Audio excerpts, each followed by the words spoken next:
घर का किराया दे दिया था तुमने? हाँ, दे दिया था। पति बेचारा कुर्सी पर बैठता ही है कि पत्नी कहती है कि तुम्हें मैंने मशीन ठीक कराने के लिए बोला था, वह तुमने कराई या नहीं। बेचारा पति क्या करता, बोला कि हाँ मैंने बोल दिया है, वह कल आ जाएगा। तभी पत्नी कहती है कि काम की बोला, वो भी तुम टाइम से नहीं करते हो। पति कहता है कि चावल थोड़े कम बनाना। पत्नी कहती है कि क्यों? पति कहता है कि मैं दोस्त के साथ कुछ खाकर आ गया हूँ। पत्नी कहती है मैं तुम्हारी नौकरानी बेटी हूँ जो तुम्हारे लिए खाना बनाती रहूँ और यहाँ पर बिगाड़ती रहूँ।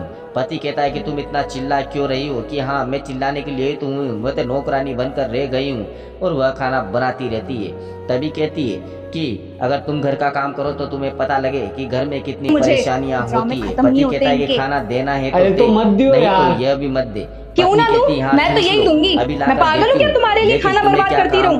पड़ता है अरे घर में होते कितनी ऑफिस के। परेशानी रहती है। पहले पति ऑफिस कहता का है काम कि दिन करूं, भर ऑफिस फिर में घर काम में आऊं तो करूं घर का भी और काम शाम को देखूं। तुम्हारी चिक चिक और एक बात सुनूं। बता, इससे बढ़िया वॉशिंग मशीन वाले को तू भी तो कॉल कर सकती थी। तो ये तेरे हाथ टूटे हुए हैं। पत्नी अब चुप हो जाती पे आओ नहीं कि ये कर दो वो कर दो, बोलने लग गया है। और बता दे खाना देना है कि नहीं। और मैं ऐसे पति जाता हूँ, कहता सो है जाता हूँ। कि तुम्हें भी काम करना हो तो करो, नहीं तो दिन भर आराम किया करो। वह जैसे ही चावल खाता है देखता है इसमें तो नमक ही नहीं है। वह उसकी पत्नी को कहता है खाने में तो नमक ही नहीं है, नमक डालना। वो नमक लाकर देती है। बेचारा कहता है कि अब इसमें चम्मच भी नहीं है, अब चम्मच भी लाकर चम्मच अलग तो से दे, हाथ से निकालू नमक लेकर आया कर। तो वह चम्मच भी लाकर देती है। यहाँ पर पत्नी को एहसास होता है कि शायद मेरी ही गलती थी। वह पास में बैठती है और सहमी सी कहती है कि सॉरी, मुझसे गलती हुई, मैं आप पर चिल्लाने लगी। मुझे लगा कि शायद मैं ही ज्यादा काम करती हूँ, लेकिन ये नहीं सोचती हूँ कि सुबह से आप निकलते हो, शाम को घर पर आती हो और घर का सारा काम भी आप ही संभालते हो। तो क्या मुझे माफी नहीं मिलेगी? पति कह देता है कि कोई बात नहीं, मैंने तुम्हें माफ किया। अब बजरंगबली के दर्शन तो हो ही गए होंगे।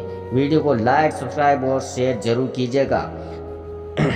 यहाँ पर पत्नी कहती है कि मैंने तुम्हारे लिए एक सरप्राइज किया है। तभी पति कहता है कि अपनी गुड़िया सो गई क्या? तो वह समझ जाती है कि हाँ सो गई, तो बस अब मुझे भी खुश कर दो। दोस्तों खुशी तो आप समझ ही गए होंगे। अब लाइक सब्सक्राइब भी कर देना।